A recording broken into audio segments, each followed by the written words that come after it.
Hello there. This is going to be the update to my Flicker Strike duelist, who is still champion, and he still uses auros and combs, but there's been some changes, and thanks to the patch notes he's stronger now. I'm just gonna do a quick little map to showcase the character a little bit, and then I'll go into path of building and talk about the character. So the basic idea is we flicker, we don't die, and we create shrines as we kill things, and that's just fun stuff. So as things are dying, and so you can see if you keep looking at the map, there should be a shrine popping up somewhere. There it is, and when you pick that up you get 1,000 more life, or whatever bonus it gives. There's like 5 different variations. This is just for fun, my version of the build. Don't have to use that helmet, don't have to be picking up shrines if you want more clear speed. If you don't want to use this helmet, you can use this helmet with life and fire damage, or this helmet with move speed and attack speed. Up to you. I use this because I like to have 1,000 free life, especially when running up to a hard boss. Other than that, you flicker, you chain flicker infinitely, and things die because when you ignite you get a frenzy charge. And you offhand swap into whirling blades and move around really fast. Use enduring cry for some charges, use wall haste for some damage, curse things, drop down a totem, and then chain flicker.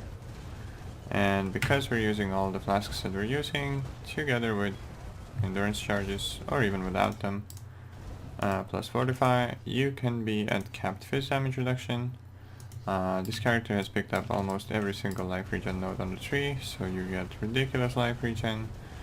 And the other thing is you still have a lot of leech, even without wall pact.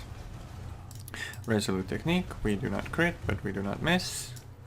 This is what allows frenzy charge generation, because if you miss, you'll miss out on a frenzy charge. Flicker strike with multi-strike means you attack 3 times, and with 35% chance total to ignite, you can flicker strike infinitely. For a lot of you guys this is obvious, but for some of the newer players it might not be obvious. You can use Enduring Cry for endurance charges and healing, because when you taunt an enemy you will get increased healing due to champion. Free fortifies from champion, free element removal on low life is also from champion, but I still run freeze removal and bleed removal on flasks.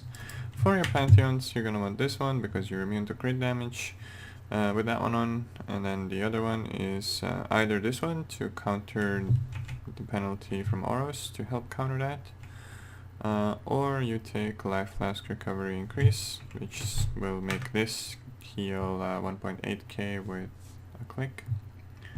You can run blood rage, you know.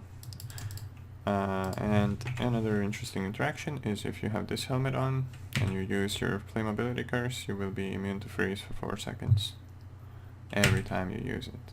Still can't be used as a cleanse though. We'll talk about the rest of the items, the numbers, the gear, the passive tree in Path of Building in a second. Okay, so here's the Path of Building. I'm going to try to make this fast and hopefully I don't miss anything.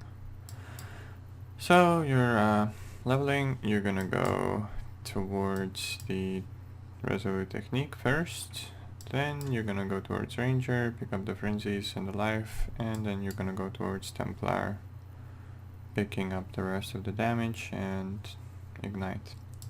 If you're not running chance to ignite, you're gonna run Templar first and if you get 35% by using a ring and these two, you don't have to run chance to ignite, but I take the gem because it's good fire damage and removes the worry of not being able to flicker. Some notes about the tree, you do take charge generation. Together with your increased charge recovery, you'll have flasks all the time.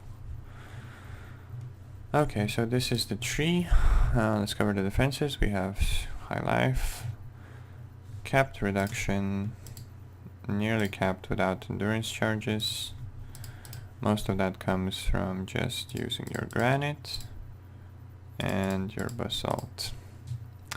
You can replace this with a this flask right here, which converts frenzies to onslaught for free onslaught if you want. Other than that, Wise Oak, make sure that your fire res is the highest and you get a lot of damage from Wise Oak. Other than that, Consecrated Ground from Sulfur gives you a lot of life regen, as you can see. Another interesting mechanic of the build is this amulet covers enemy in ash, which, as you can see, gives you a lot of damage. Calm's Heart for health and fire damage. Oros as a key item. This helmet can be replaced, doesn't have to be this helmet, don't have to have the Flicker enchant either, it's 30k deeps. Fury enchant on gloves because it scales off a base damage of the sword, which is really high. Added fire damage, attack speed or life regen as an enchant here. And a rare ring with LE life and resist. And the other ring is this ring right here, which grants us a free aura as a blood magic user. Cover the flasks. This here is a key jewel which you can get. I don't know how much it is, but it's not that expensive probably.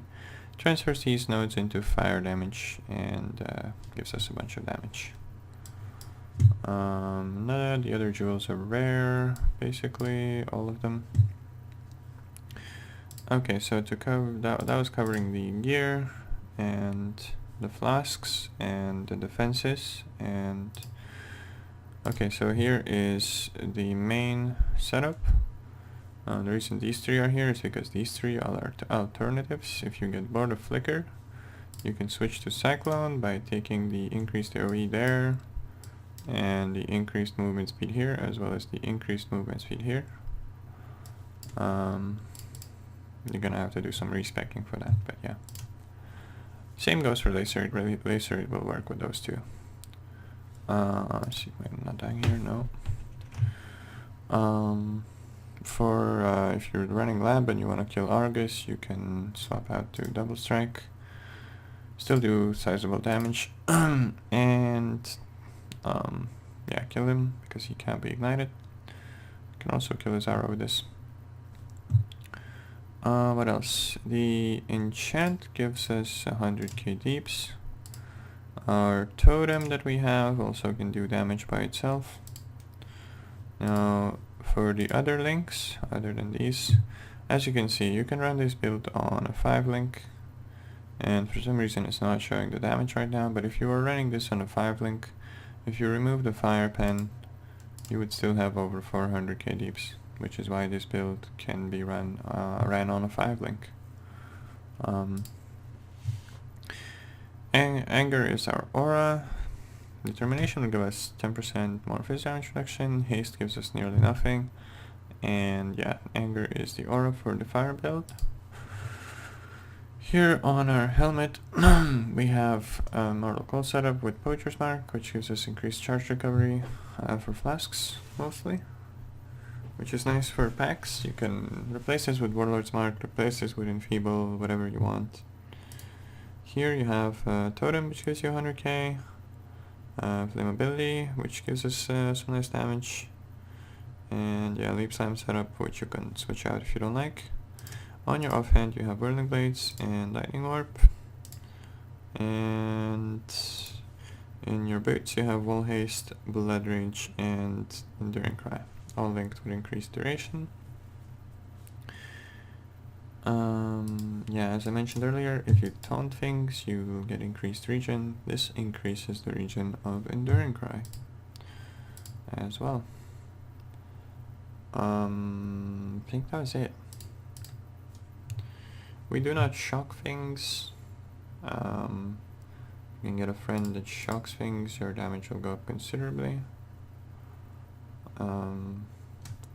Another thing for playing with a friend is you will taunt the boss, meaning you'll be the one targeted.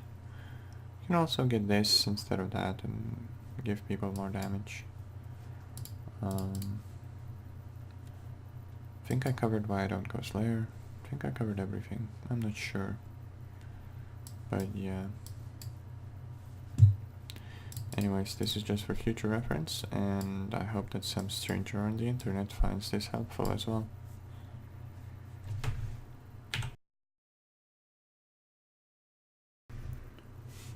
Okay, so just real quick, why I don't go Slayer. The reason I don't go Slayer is because you get free calling from your sword. You can turn the frenzy charges into onslaught with a flask if you want.